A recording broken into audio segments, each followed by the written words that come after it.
கிராமத்து ஸ்டைலில் பச்சை மொச்சை பயிறு குழம்பு எப்படி பண்ணலான்னு பார்க்கலாம். இந்த பச்சை மொச்சையில் வந்து நிறைய ப்ரோட்டீனும் ஃபைபர் கண்டென்ட்டும் இருக்குது. இதுக்கு முதல்ல மசாலா ரெடி பண்ணலாம்.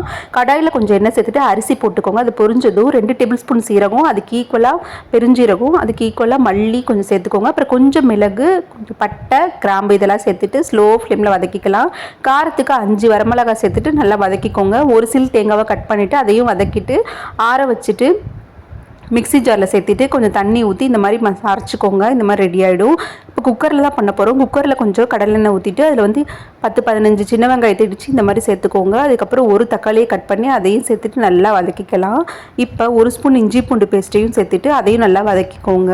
இப்போ கொஞ்சம் மஞ்சள் தூள் சேர்த்திக்கலாம். சேர்த்துட்டு நல்லா வதக்கிட்டு இப்போ நம்ம எடுத்து வச்சுருக்க பச்சை மொச்சை பயிரையும் இது கூட சேர்த்து நல்லா வதக்கி விட்டுக்கலாம். இப்போ நம்ம அரைச்சோம் இல்லையா, அந்த மசாலாவையும் இது கூட சேர்த்து நல்லா மிக்ஸ் பண்ணி விட்டுருங்க. ஸ்லோ ஃப்ளேமில் அப்படியே கிண்டிகிட்டே வாங்க. கிண்ணதுக்கப்புறம் இதில் நம்ம டேஸ்ட்டுக்கு தேவையான சால்ட்டையும் சேர்த்துட்டு அப்படியே எண்ணெய் பிரிஞ்சு வரும். நீங்கள் அப்படியே வதக்கிட்டே இருந்தீங்கன்னா அதுக்கப்புறம் கொஞ்சம் தண்ணி ஊற்றி நீங்கள் வந்து கொதிக்க விட்டுட்டு குக்கரை க்ளோஸ் பண்ணி ஒரு 6 விசில் விட்டிங்கன்னா உங்களுக்கு டேஸ்டியான மொச்சப்பயிறு குழம்பு ரெடி ஆகிடும். நான்வெஜ்ஜுக்கு ஈக்குவலான டேஸ்ட் கொடுக்கும். இந்த குழம்பு வந்து நீங்கள் ரைஸ் கூடயும் சாப்பிட்லாம், சப்பாத்தி, இட்லி, தோசைக்கு வச்சு சாப்பிட்டிங்கன்னா செம்ம டேஸ்டியாக இருக்கும். ட்ரை பண்ணி பாருங்கள்.